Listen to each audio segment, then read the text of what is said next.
friends, welcome back to the frequency. I'm out here in Telluride, Colorado. Had an amazing weekend hiking up these mountains with my boy Hayden. And we were getting some divine downloads on presence and how to be more present and the power in this. So this is really building off the last few videos of mine. Make sure to watch those. But my friends, presence comes from innocence and wonder. Innocence and wonder is where your presence and your power comes from. So before we dive into this dialogue right here, I just want to say, Colorado is an amazing place. I love this hiking out here.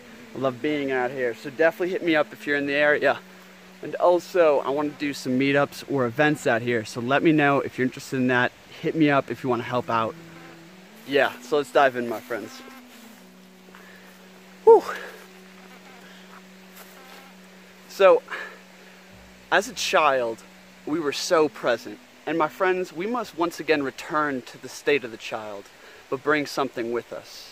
And just like Jesus said, he put a child in front of all of his disciples and said, you cannot enter the kingdom, right, until you become like this, or something along those lines. And we were thinking about this, and Hayden was getting some divine downloads and whatnot. My friends, innocence, okay? Humbleness and innocence.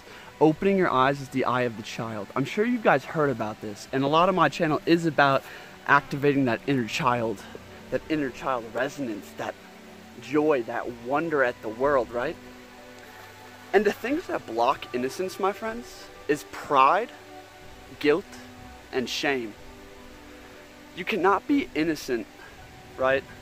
You cannot know yourself to be innocent if you don't understand that you are. If you feel that you're ashamed of something about you. You have guilt. You see these things, my friends, in our society, in our culture, in our modern philosophies. They propagate guilt and shame, okay? And they're very deceptive things. They, in fact, bar you from communion with the soul and communion with nature. My friends, you're innocent. You're okay. Trust me. They know not what they do. My friends, this is why you should go tap into my Integrating the Darkness videos about compassionate understanding. Understanding for what led you here. Why you've done these bad things, right? Why these horrible things just keep happening in your life. Go watch those videos. And through compassionate understanding, compassion for yourself, and a broader perspective for this walk, this way we live, the life we've led, right? We can return to this state of innocence. So innocence is once again achieved through integration of the fracture, of the rift that opened up within you, right? Of revealing that, you're okay. You're innocent here. So innocence, my friends, and also humbleness, it's the same thing. If you're strongly rooted in the ego, and basically that ego is carrying your whole entire vast experience in this life. It's also carrying this I am this strong identity. It's also carrying, that's a tree, this is nature, that's light, that's a creek beside me. All these labels, right? My friends, it is to perceive something with no concept of it. Innocence, humbleness, not pride in I am this, or I'm I did this. No, my friends, none of that shit. Step into a new way. Open your eyes in a new world, in a new land. You know not what color that is. You know not what that's a leaf. And when you do this, my friends, and you go on hikes without getting outside of the realms of thought and labels and preconceived notions, right? You sort of tap into the innocent mind, the child mind, the no mind of Zen. So really dwell and meditate upon innocence and releasing guilt and shame, those things that have melted themselves so deeply, and know that pride is the fall of man. all those things, they block you from complete integration, immersion into the environment, because you're so caught up in what you are, what this is, and like, yeah. Furthermore, wonder. Wonder, my friends. In the Hermetica, Hermes talks about a time where true philosophy will have died. Where people no longer look upon nature and the true sciences with vast awe, with the wonder of the magnificent atom, or their version of like the creator, right? Of not seeing these complex, intricate patterns, these principles and things that underlie the nature of reality. So me and my boy Hayden, we were sitting up in this magnificent lake, right? Just like at the peak of this enormous hike, right? And this water was so crystal clear. And we were just standing on the edge, sitting on the embankment, right?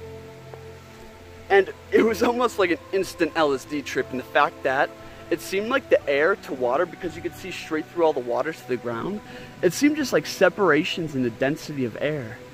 And then we started thinking on like, what really is water in this whole grand scheme? Like what, look at this, how, you know, like how did all this shit happen? And my friends, wonder is magnified by your ability to comprehend and understand. Wonder is magnified, right? You see, this is the difference between a child and the sage who returned to the state of the child. Because the sage looks upon that tree with such vast connections, such vast understanding, right?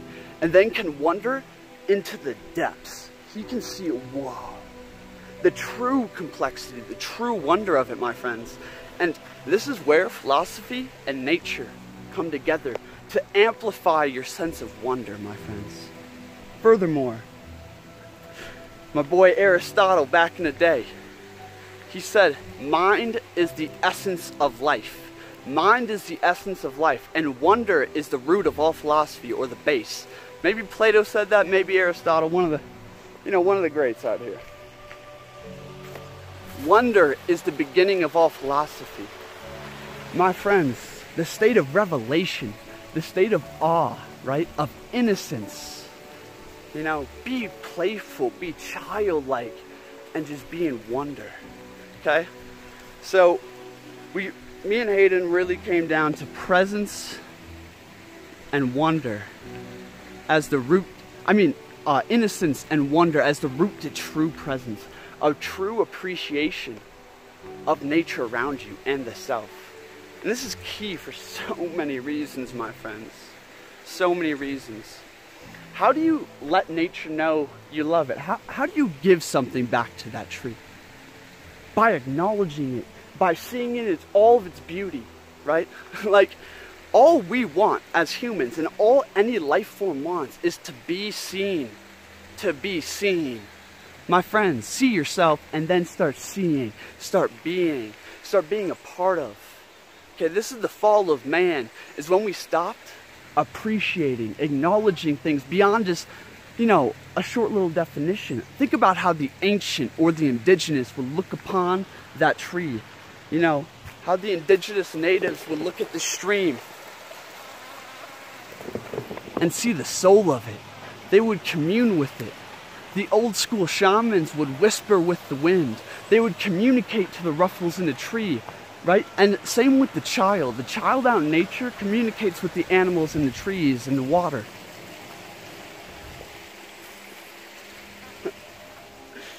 Yeah, my friends, it's... So if you have comprehended or realized the power of presence, and you have realized, like in my last video I talked so much about presence and true will, to unlock that, my friends, to unlock presence at the base root, to unlock like your highest potential, it is through innocence. Finding your innocence again, right? Returning to the state of the child. And furthermore, finding wonder, wondering at the world. Use philosophy to amplify this. And lastly, my friends, when those two come together, you bring a third element that is supremely powerful. And that is of gratitude. My friends, love is nothing without understanding. Love, like I know a lot of spiritual people that are on this like new age deception. It's all love and light. It's all just love. Oh, you know, Tree, I love you. Thank you for being. Love you, son. But like there's no deeper understanding. There's no seeing it in all of its glory of, you know, dwelling upon the mysteries of the Creator, the mysteries of this universe, right? And revealing the extraordinary dynamic complexity of perfection. My friends, true love, true gratitude is unveiled, is revealed, is felt and known through understanding and communion with life itself. That is love. You see, my friends, you cannot love someone fully. You cannot have the fullest expression of love for someone if you cannot understand their good side and their flaws, their light and their shadow. If you cannot understand that person in completion, you cannot unconditionally love them. Through understanding. Understanding is the excellence of the soul. The soul who understands is devoted, conscious, and already godlike. Hermes Trismegistus once said that. So my friends, really meditate and get the download upon innocence and wonder. And you will tap into the highest states of gratitude, love, and being within communion, where you're no longer a speck surrounded by darkness in a field of light. But now you actually see things. You actually hear again, right? You feel the life flow through you. That is tapped in through a powerful presence. Powerful presence is cultivated by your innocence, your wonder, and your gratitude for life itself. My friends, if you want to work with me, if you want to do some coaching or this consultation, hit me up, links in the description. I appreciate all you guys. Thank you for watching this video. Hit that like and share button if you want to, you know, help me out here, help people get the message, get on board with this stuff. And yeah, we're taking it to new levels. So get out in nature, start wondering. Let those waters settle and find the peace that leads to presence. Peace.